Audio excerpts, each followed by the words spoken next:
Olá, tudo bem? Bem-vindo ao nosso Café com Ações. Saúde a todos. Café com Ações é um giro de notícias e informações sobre o mundo dos investimentos, da Bolsa de Valores, mundo empresarial. A ideia é que a gente possa separar o joio do trigo. Existe muita informação, muito conteúdo hoje disponibilizado nas redes sociais, na internet, na mídia financeira, e a gente precisa aprender a ser seletivo. Há muito ruído, muita confusão e muita coisa absolutamente desnecessária, que apenas vai desviar a nossa energia, o nosso foco, a nossa concentração. Então a gente precisa ser seletivo, focar naquilo que realmente pode fazer algum sentido para o nosso crescimento, seja profissional, enquanto investidor. Bom, começamos aqui esse giro de notícias de hoje falando sobre uma notícia do canal Teletime. A Oi extingue 1.250 posições de trabalho, né? A matéria diz o seguinte: a Oi extinguiu nesta semana 1.250 posições de trabalho, equivalente a 11% do seu quadro funcional. O número é a soma de 850 demissões que a empresa fez e a extinção de 400 vagas que estavam em aberto. Então, extinguiu, na verdade, 400 vagas e demitiu 850 pessoas. A medida faz parte do processo de reestruturação da companhia, que inclui também a transferência de funcionários para sua nova empresa de rede neutra, a Vital. Como parte do processo de transformação que vem sendo implementado desde 2019, a Oi segue realizando diversas ações de simplificação e eficiência de suas operações, incluindo ajustes em sua organização, de modo a buscar a sustentabilidade do negócio e refletir o novo perfil da empresa, mais leve, ágil e digital, escreveu a empresa em seu comunicado. A Oi informa que os colaboradores desligados receberam um pacote de benefícios além dos que estavam previstos em contrato, incluindo a prorrogação do plano de saúde, odontológico, seguro de vida, assim como uma parcela indenizatória atrelada ao tempo de casa. Então, são as ações que a empresa está tendo. Vale lembrar que em 2020, né, a Oi tinha conseguido fazer um corte de custos da ordem de R$ 1 bilhão, R$ 1 bilhão, e a meta até 2022 é um outro corte de mais R$ 1 bilhão em redução de despesas, né? E esses cortes também estão relacionados aí a essa reestruturação da empresa diante do seu novo momento, porque aquele negócio móvel está sendo desmobilizado da Oi Móvel, né, a parte de torres, data center. Então, todas as pessoas que estavam trabalhando nessas áreas, né, elas estão sendo desmobilizadas.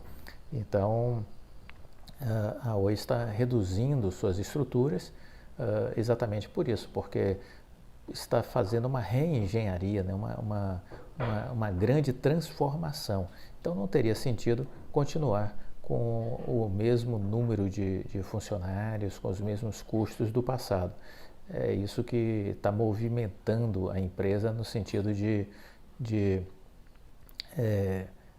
rearrumar a casa a partir do momento em que a empresa está passando por essa grande transformação, não é? Uma outra informação que eu queria compartilhar com vocês foi uma nota que saiu no Estadão dizendo o seguinte: conselheiro da Anatel desautoriza ministro Fábio Faria sobre edital do 5G. A matéria faz menção ao conselheiro Moisés Moreira Queiroz, que negou que tenha se comprometido com o ministro Fábio Faria com relação à retomada da votação do edital do 5G na semana que vem. Isso foi afirmado pelo ministro Fábio Faria e o conselheiro da Anatel, o Moisés Queiroz, negou que tenha feito esse acordo, né? Ele pediu vistas do processo nessa semana e a volta da deliberação está prevista para ocorrer na próxima reunião do Conselho Diretor no dia 30, mas o conselheiro pode antecipar o pedido de suspensão. Só pautarei meu voto quando estiverem em mãos as solicitações que foram enviadas ao Ministério, disse Queiroz ao Estadão.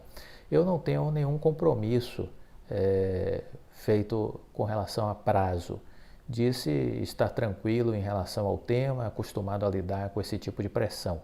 A Anatel enviou na terça-feira 14 um ofício para o Ministério das Comunicações com a solicitação de detalhamento dos projetos de implementação da rede privativa para uso exclusivo da União e da rede de fibra ótica da Amazônia, conforme exigência do Tribunal de Contas da União.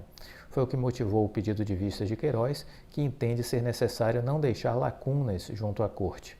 O TCU alertou à agência que o edital deve explicar como será a operação e a governança desses projetos. Aos olhos do TCU, também devem ser esclarecidos quais os rumos da privatização da Telebrás estatal que poderia ficar responsável pela gestão da rede exclusiva do governo. Bom, então permanece aí esse disse-me-disse, né? Ministério das Comunicações, Anatel, as cobranças feitas pelo TCU, e isso continuamos todos nós na expectativa de uma definição da data do leilão do 5G, porque na verdade é isso que nos interessa, né? Enquanto sociedade, enquanto país, uma definição de data do leilão do 5G. Os órgãos reguladores precisam se entender, os políticos precisam se entender, né? O que deveriam era buscar esse entendimento no menor espaço de tempo possível, né? E aí as pessoas precisam raciocinar, eu diria, que muito mais com a cabeça da iniciativa privada do que do setor público, porque há uma disparidade colossal entre o pensamento do servidor público versus a pessoa da iniciativa privada, porque os tempos são diferentes. É como se quem está na máquina pública raciocine numa sociedade alternativa, num mundo paralelo, muito distante da realidade do mundo objetivo, do mundo real que a gente convive, né? Isso sempre me incomodou e continua me incomodando, vai continuar me incomodando porque eu não vejo nenhum movimento para que isso seja modificado. Estou externando aqui o meu incômodo com isso que eu já conheço de muitos anos, né? Mas a gente precisa sempre estar dizendo, repetindo, né? Água mole em pedra dura, tanto bate até que fura, não tem um negócio assim? Então é isso. A gente tem que estar sempre criticando. Criticar é importante. Ficar calado não é a melhor alternativa, ao meu modo de ver, né? Uma outra informação que eu queria compartilhar com vocês no dia de hoje foi um estudo também divulgado pela Anatel. Ela prevê 160 bilhões de reais em investimentos em telecom a partir do leilão do 5G. Então essa é uma outra informação divulgada pela Anatel. O presidente da Agência Nacional de Telecomunicações, o Leonardo de Moraes, ele estimou que com a chegada do 5G, isso vai movimentar o país com investimentos da ordem de 160 bilhões de reais nos próximos 20 anos. Considerando o valor das faixas ofertadas ao mercado, os compromissos que serão assumidos pelas operadoras, a gente enxerga um potencial de investimentos no país nos próximos 20 anos da ordem de 160 bilhões de reais, declarou ele em um evento essa semana. A partir de agora, a agência terá em seu site uma área para divulgação de melhores práticas de implementação de infraestrutura e explicação de dúvidas de gestores públicos sobre regras de licenciamento, concessão de outorgas para antenas. O cidadão vai encontrar mapas de cobertura de internet, comparativos de oferta de serviços na sua localidade, e com a proximidade da chegada da nova geração de internet, o assunto ganhou ainda mais urgência, isso porque o sinal do 5G vai operar em faixas mais altas de frequência e precisará de mais antenas do que o 3G e o 4G. As operadoras vêm relatando nos últimos anos dificuldade em instalar novos pontos de conexão devido à demora para obter licenças e as restrições impostas por leis municipais de uso e ocupação do solo. A situação tem provocado uma peregrinação de empresários a Brasília na tentativa de sensibilizar as autoridades. Então essa é uma outra questão a ser enfrentada, né? A gente pensa que o assunto se esgota com o edital vai ser apenas a venda, né, do uso de uma ambiência para que a tecnologia aconteça. Por outro lado, depois vem toda a parte de infraestrutura propriamente dita, de tornar o que foi negociado no leilão em algo operacional. E essa operacionalização também nos traz grandes desafios, porque aí tem as questões relacionadas aos municípios e aos estados com relação às suas regulamentações, sobretudo com essas questões ligadas aí às antenas de transmissão, né? Torres de transmissão e tudo mais. Então, há um imbróglio aí a ser enfrentado e o governo federal precisa arbitrar isso. Se existe alguém que pode arbitrar isso, é o governo federal. Então, não sei que tipo de tratativa está sendo feita pelo Ministério das Comunicações com os estados, com os municípios, mas é algo que precisa ser comandado pelo Ministro das Comunicações, né? Ele precisa liderar esse processo para harmonizar o dia seguinte ao leilão, né? Beleza, o leilão vai ser marcado, vai ser definido, aí vão entrar as propostas vencedoras, muito bem. O dia seguinte, quando vai se começar a operacionalizar o resultado do leilão, alguém precisa mediar esse dia seguinte. Entendo que o Ministério das Comunicações precisa fazer este papel, né? Uma outra coisa que eu queria divulgar aqui nesse café de hoje é que a Apple divulgou finalmente o lançamento aí do iPhone 13, né? E, para variar, o Brasil vai ser o país com o maior preço no mundo para o aparelho. O maior preço no mundo para o aparelho continuará sendo o Brasil, campeão mundial em preço de iPhone. E não só de iPhone, tem outros produtos também que o Brasil é campeão mundial.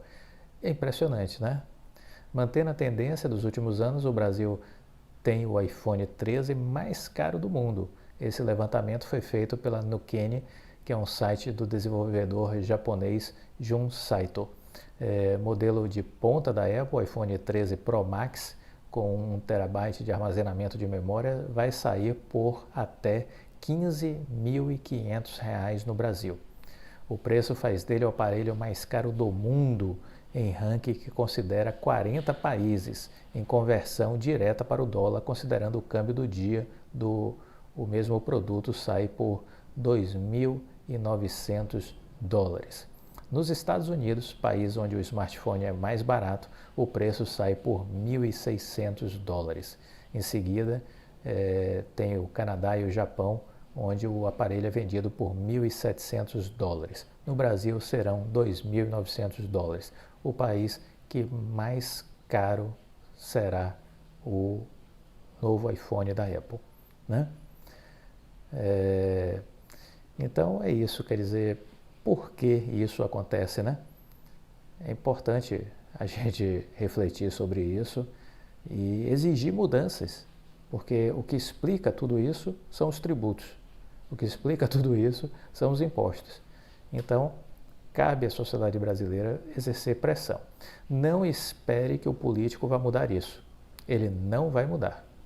Não interessa se ele é de direita, de centro ou de esquerda. Ele não vai mudar a questão tributária brasileira. Como a gente pode forçar essa mudança? Pressionando. Pressionando como? Usando as redes sociais. É uma ferramenta poderosíssima se for usada com inteligência. Infelizmente, a gente ainda não usa desta forma, né?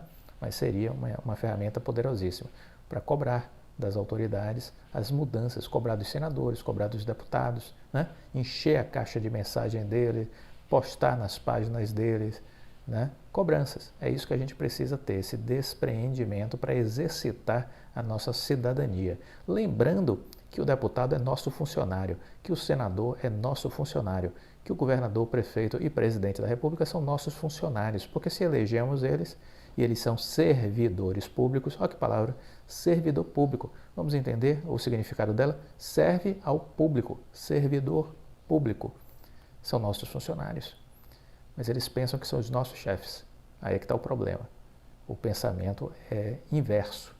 Então, eles nos tratam como os funcionáriozinhos de quinta categoria.